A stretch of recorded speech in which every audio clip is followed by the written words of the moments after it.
Alors, il y a une évolution certaine du 11-11 qui intègre de nouveaux codes comme la premiumisation, la personnalisation, le gaming aussi, toute cette grosse partie entertainment. Et le 11-11 n'est plus simplement un événement promotionnel, c'est aussi un vrai rendez-vous pour les marques qui nous permet aujourd'hui d'allier branding et business. L'événementialisation qui consiste à diffuser même ce type d'événement en direct sur des chaînes de télévision, de faire venir des stars de cinéma occidental même sur scène, de faire défiler des marques, c'est-à-dire c'est un petit peu la Fashion Week dans une grande salle de concert, tout ça qui dure des heures et souvent diffusé en live. Je pense que voilà, il n'y a pas d'équivalent aujourd'hui, ils ont donné le tempo et on n'est sans doute pas au bout de nos surprises. Un événement qui est hyper important pour notre marché chinois, avec des chiffres d'affaires en tout cas des ventes qui se mesurent en dizaines de millions d'euros.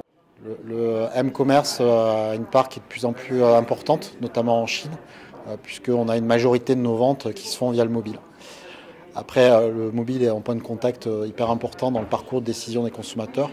La particularité de la Chine, c'est que c'est aussi un canal de vente. Dans les autres marchés, c'est plutôt un canal sur lequel on interagit avec les marques pour soit en savoir plus, soit entretenir l'expérience avec le produit.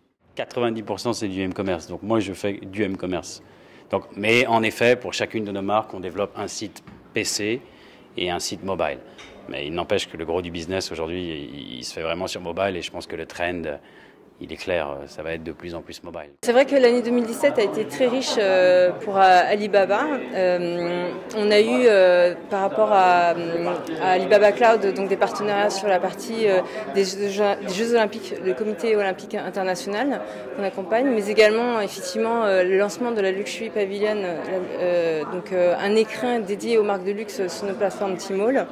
Et effectivement le Double 11 qui vient juste d'arriver, qui est le dernier événement qui pour nous, on a encore une fois augmenté les records en termes de volume d'affaires, mais également en termes d'innovation pour les marques qui participaient à nos côtés à cette journée assez extraordinaire.